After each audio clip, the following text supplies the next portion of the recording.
Amy, let me tell you about a magical place that is so exactly designed to be enclosed space, year-round fun for the whole family that I bet you already know what I'm going to say before I even say the name. Let's say it together on 3. 1, 2, 3.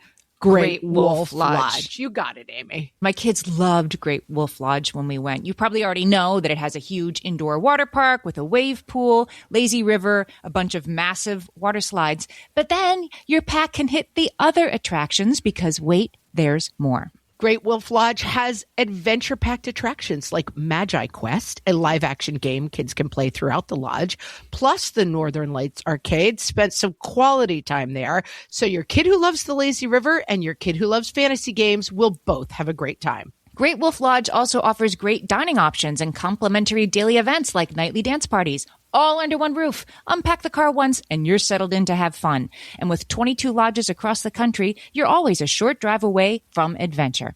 We've both had such great times at Great Wolf Lodge, so bring your pack together at a lodge near you. Learn more at greatwolf.com and strengthen the pack.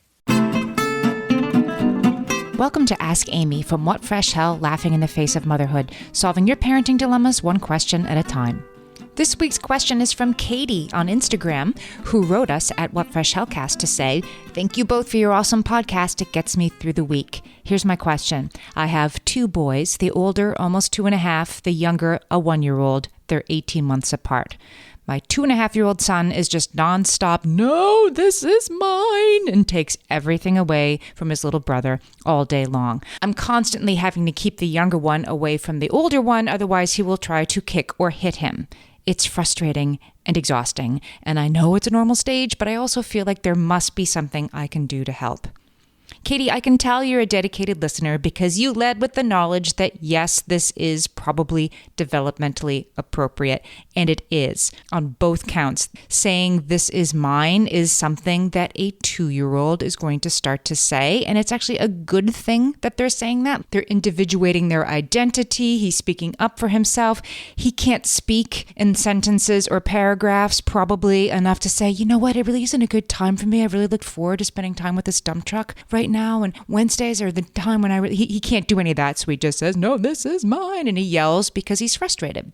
Then there's the sharing part. Sharing is just not something that a 2-year-old is ready to do. Sharing starts to happen when they're like 3 or 4. That's when the brain develops enough to have theory of mind that you can even start to understand Bobby wants to hold the truck and you want to hold the truck, and those are competing interests. It's 3 or 4 before you really get that that's something you need to take into consideration. And when you're 1, it's just me want truck. It isn't that your younger kid is disregarding what other people think or feel. He doesn't even know that other people think or feel things that are different from him. So yes, this is developmentally appropriate, and it's also temporary. I've been there. I had boys that were 18 months apart, so I've definitely been there, and it is intense. And sometimes when you're in it, it can feel like you have to fix it. You have to correct this course of action, or else you're going to have a 10-year-old that's saying, this is mine, every 30 seconds. And you're not. This will pass. This is a stage that will pass whether or not you teach the kid that you have to share, you have to share. It's going to happen either way.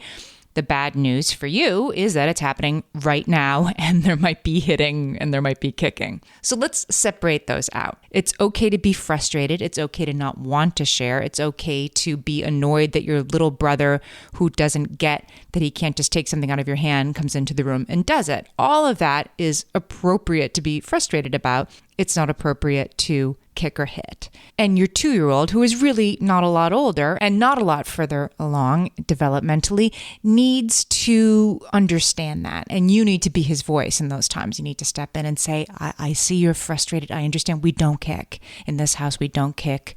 We don't hit. But also you want to narrate his frustration. I'm going to link to an article in the show notes. Sarah McLaughlin, she's a social worker and parent educator, wrote an article for 0to3.org about how to help young kids with sharing. And I've actually referred to this article before on this podcast because I think it's really good. She says that you should sportscast what's happening. She calls it that.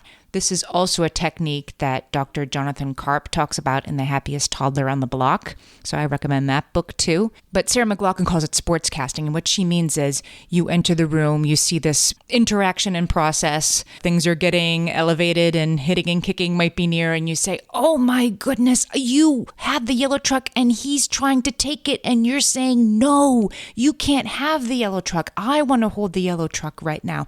You would be surprised how quickly your kids will stop crying and look up at you as you translate what they are feeling and wish they could say back to them. It really does often stop kids in their tracks, and they'll stop and listen to you. And you don't have to use complicated language to explain the psychological underpinnings. It's really better if you don't. If you just say, oh, you're feeling so mad. Use words that a 3 or 4-year-old would use, not a 35 or 40-year-old, to explain what's happening, to put it into words, help them see that it's okay to feel that way, but it's not okay to hit and kick. Draw that line there. The other thing that's okay to do in this time is to separate.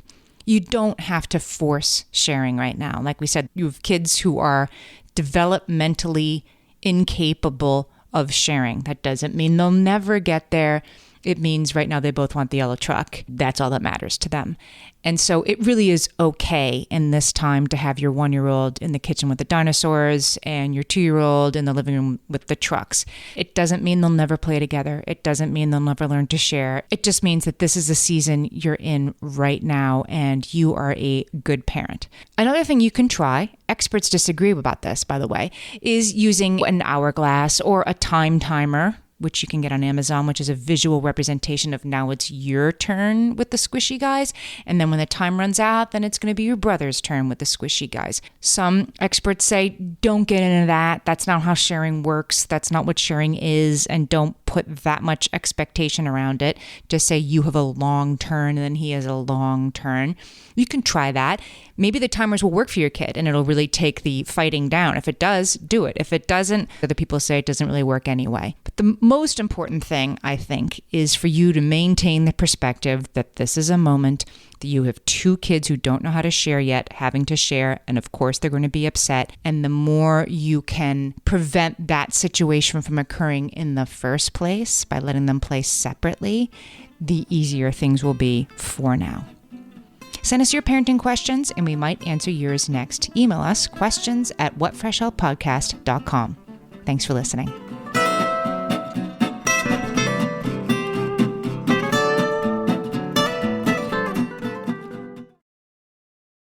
Mom, can you tell me a story? Sure. Once upon a time, a mom needed a new car.